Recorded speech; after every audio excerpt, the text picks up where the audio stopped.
Welcome to the latest episode of Turbocharge Tomorrow. Today we're doing something a little different. So we're going to open this up as an AMA or Ask Me Anything style episode with our head of data, Emanuel Paz. He's helped companies recover from messy migrations and failed AI pilots and data tools that nobody trusts. And today we're cutting through some of that BS and chatting with what actually breaks in the real world data stacks and how to fix it. Plus, we want to hear from you all in the audience. So what data challenges are you guys facing? Are you considering a stack migration, but you're unsure if your foundations are solid? Are you struggling to scale your data access without compromising governance or cost? Let us know and pop your questions into the chat. And without further ado, welcome to Emma, and thanks for coming today. Thank you. Thank you very much.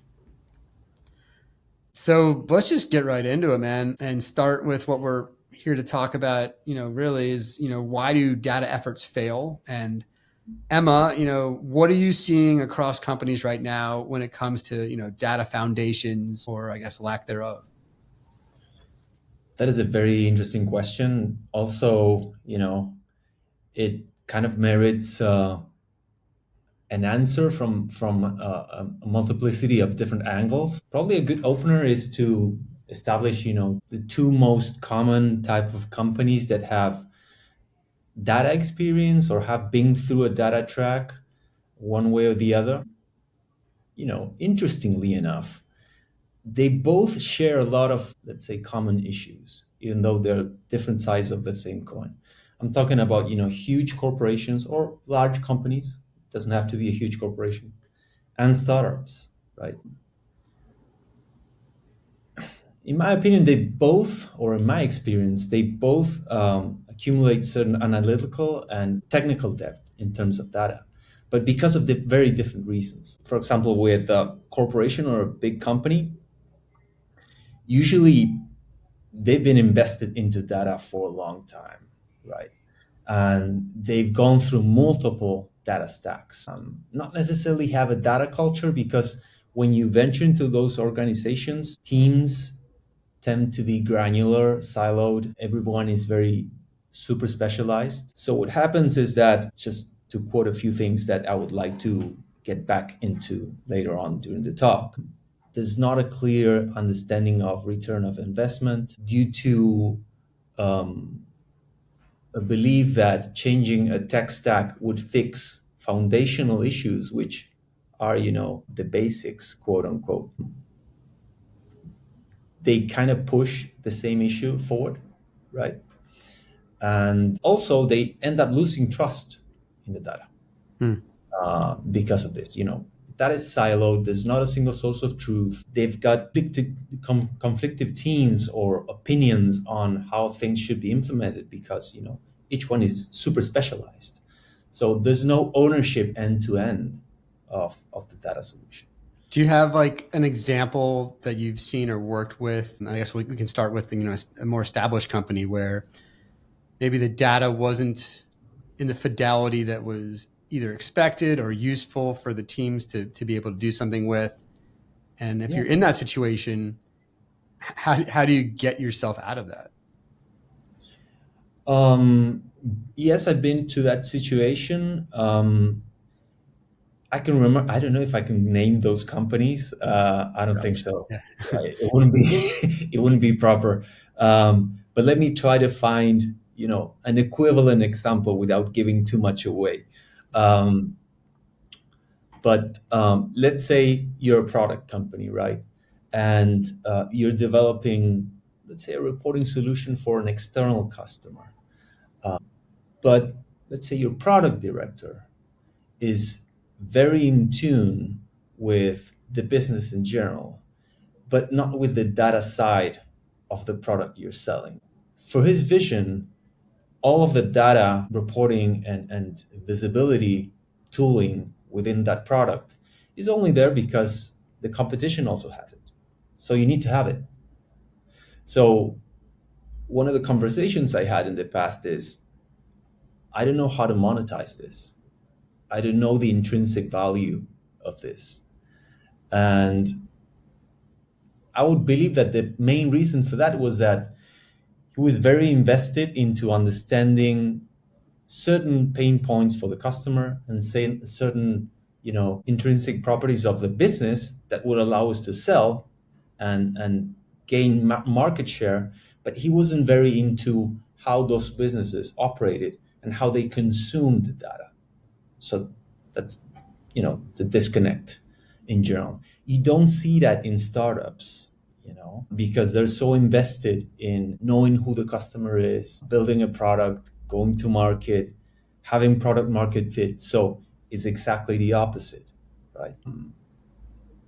And because of that, because of all of their energies and their funds are invested into that, um, their data solutions tend to be something strictly, let's say, focused on observability, and scaling is not an option, or it's not something that is a concern. It will be a concern if things are all right in the future, but when things are all right, it's usually a bit too late or a bit too expensive to fix all of that technical debt. That's interesting when you talk about monetization and data. And I know, we're not going off script here. This is kind of a good organic conversation. Like, are you talking about like the monetization available in the data that exists within a company? Because I feel like, is that something that you're seeing more and more these days? Yeah, both. One is being able to monetize your data solution. Sometimes, I don't know, with big companies, all of your data infrastructure is very expensive, very expensive. And depending on the industry you're at, some of the data sets you own or could own can be monetized, and they could become an additional source of revenue if they're properly curated and they produce valuable insights. That's one thing. And the other thing is a cultural observation within the organization Hmm. of having key stakeholders that might not be very in tune with certain parts of the data track. Hmm. For instance, observability within the infrastructure, meaning understanding if the services that support all of the data solution are running properly, are efficient.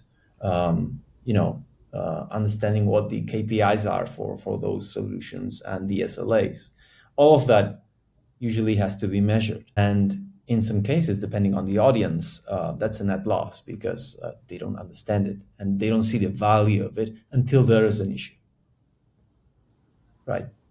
Yeah, I agree. And coming from I've worked in some enterprise places in the product world, and in the projects I've worked on, many times data was not necessarily an afterthought, but it certainly wasn't the forefront of when you're creating a new product. And there was a big push, a couple of years ago, where hey, let's really make sure we bring in the engineering team early in the conversations when you're starting a new project. Are you seeing changes in that from the data side these days?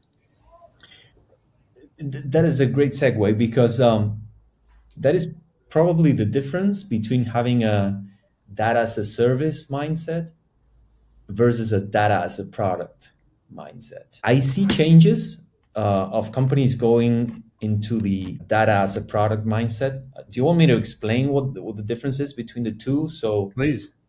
okay, cool.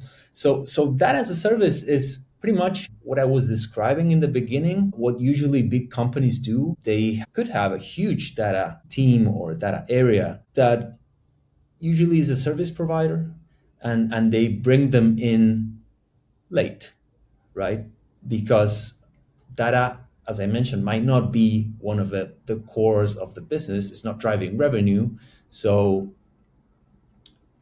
there's a common consensus that, okay, if I'm building this functionality and I pull the development team, design teams, product teams, and so on, I will have the necessary attributes and the necessary, let's say, data points for me to do analysis later. That necessarily is not the case.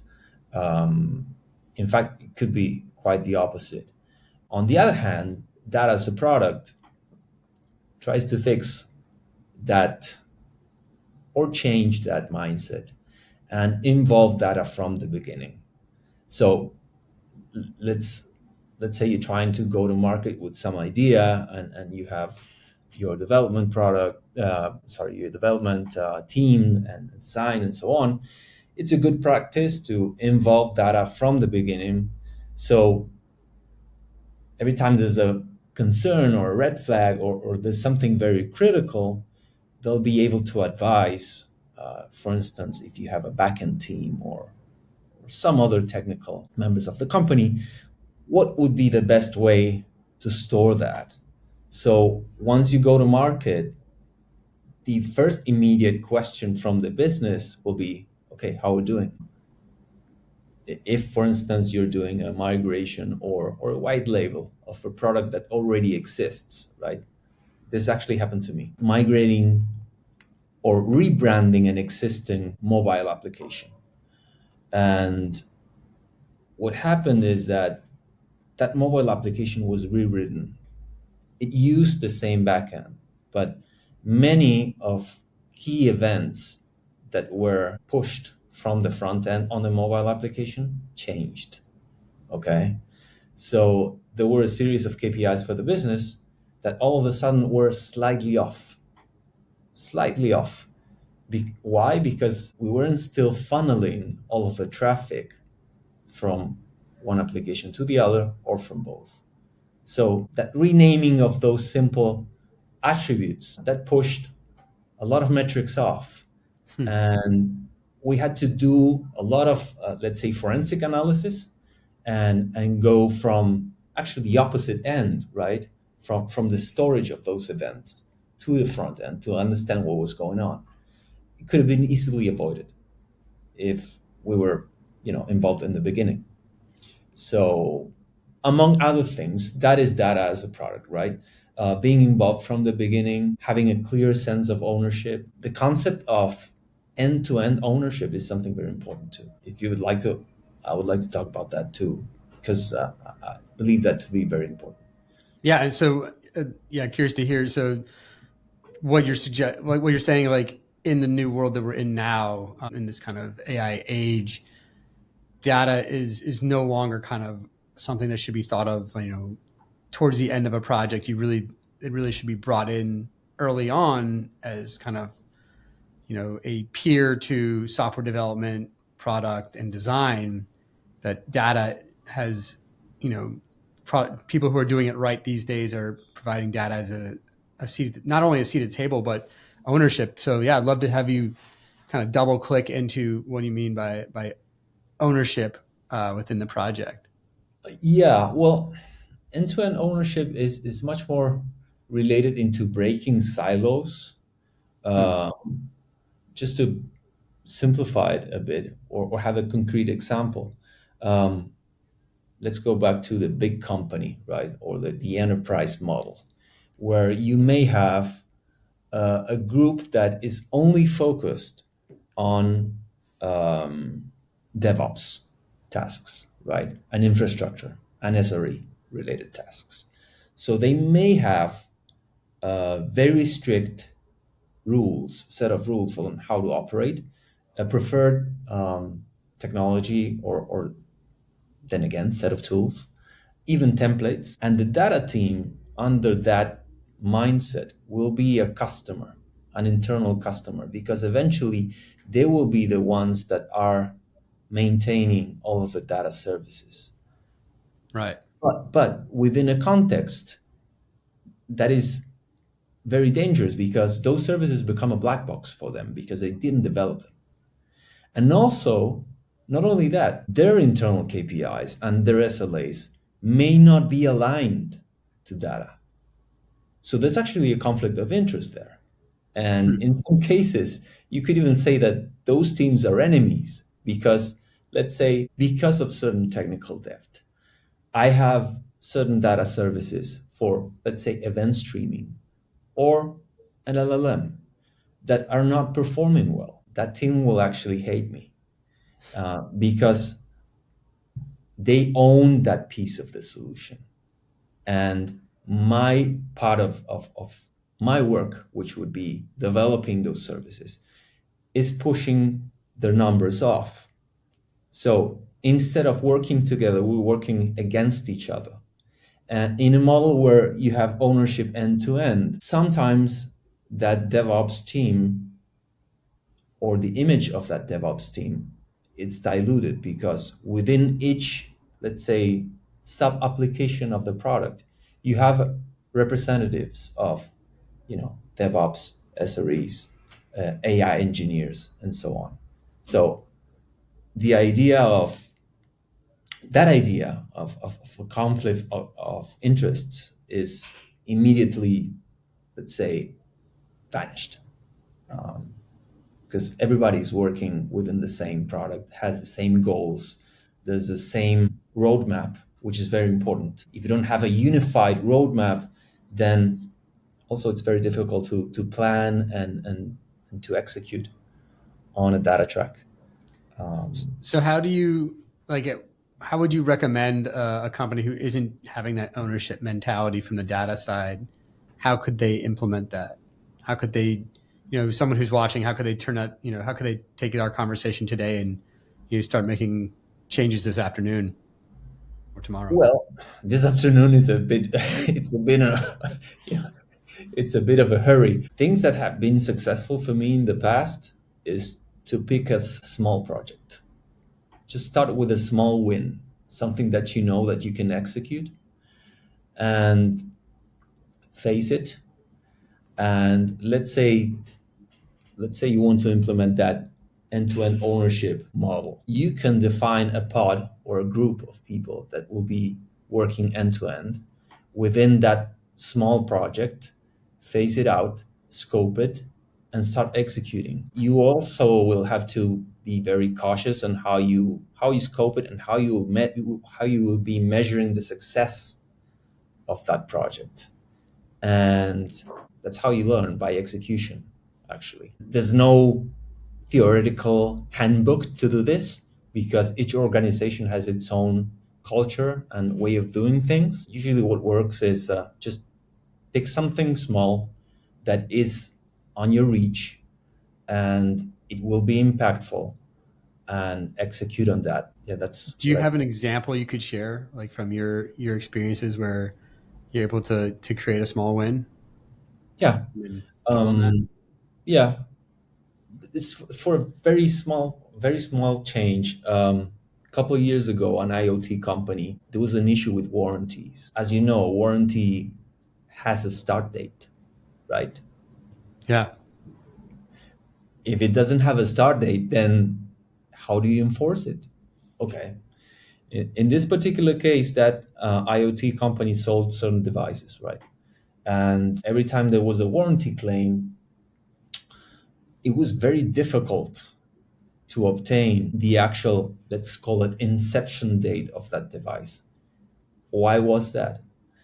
Because there wasn't a single source of truth.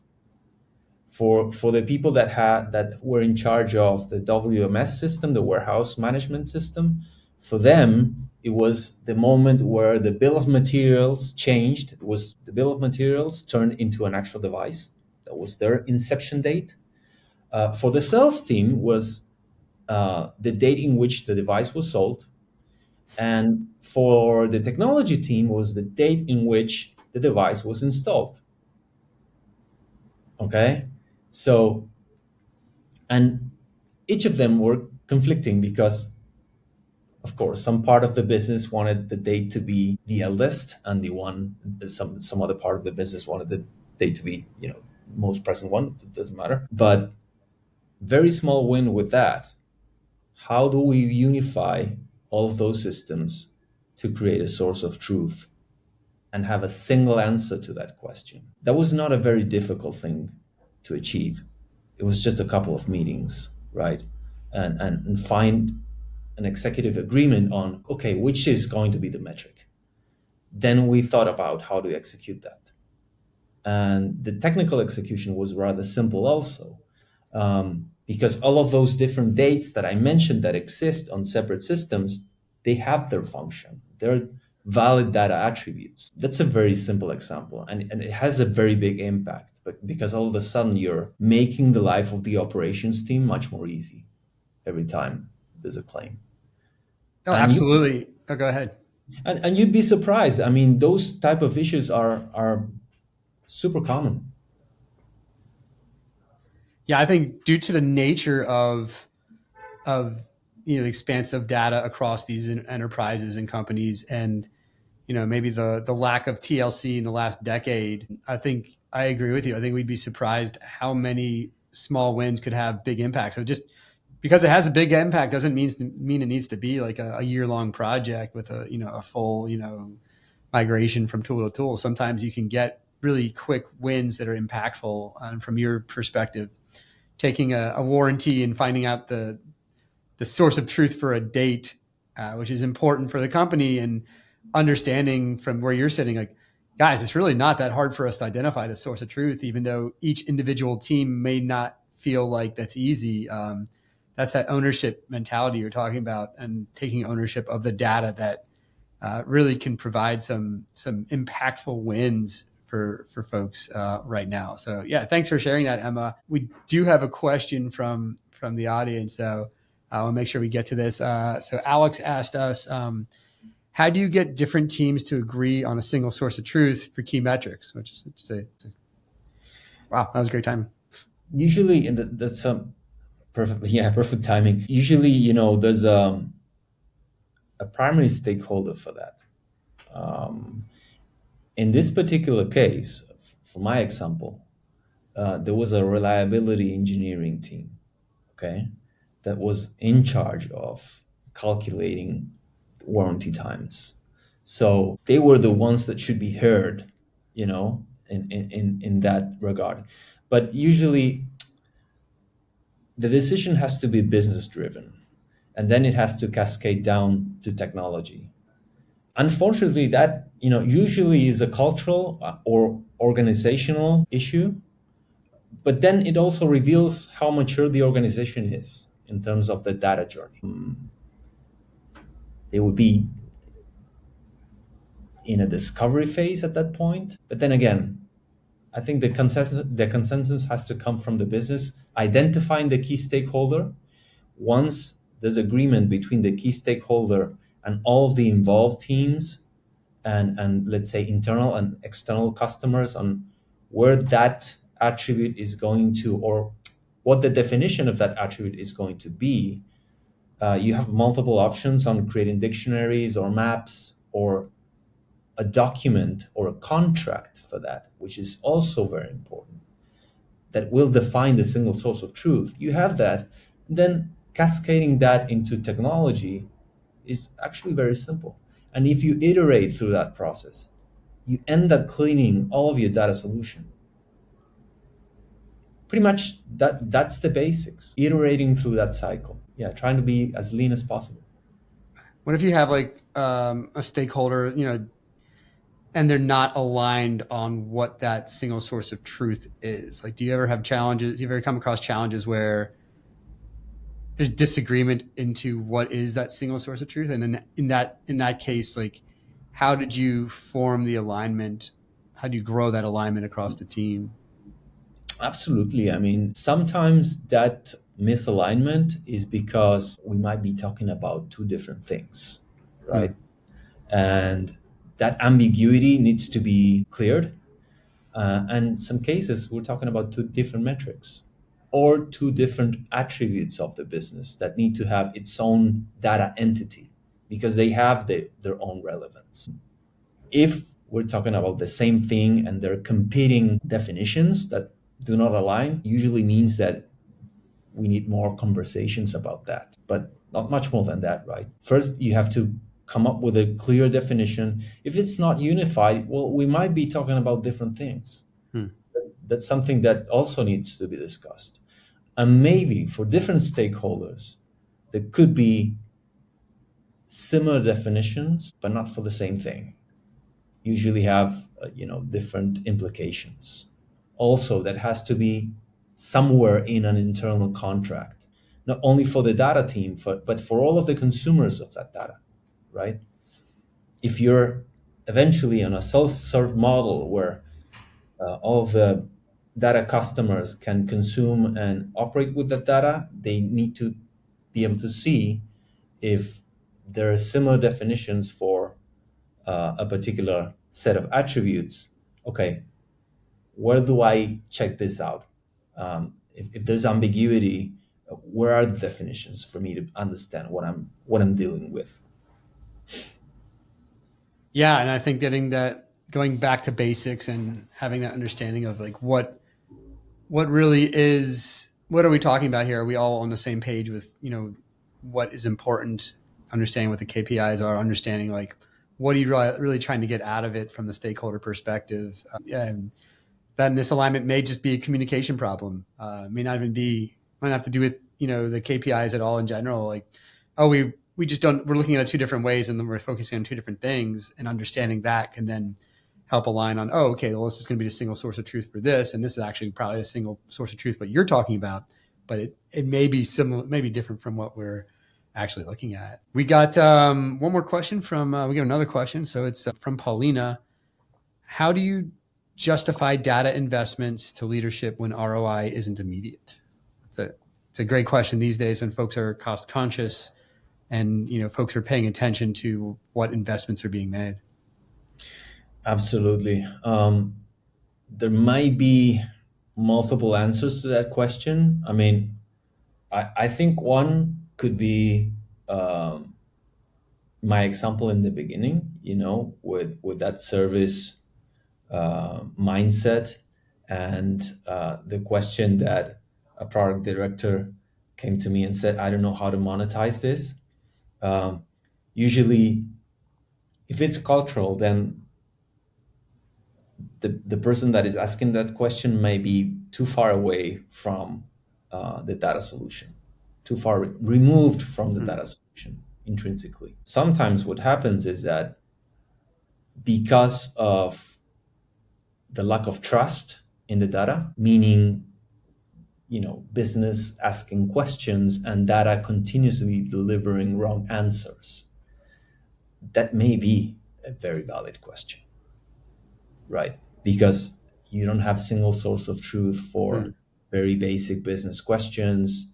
A simple modification of a dashboard or a report or any output of data takes too long, and not only takes too long, it's very expensive to produce because your data models and your implementation is not well put together.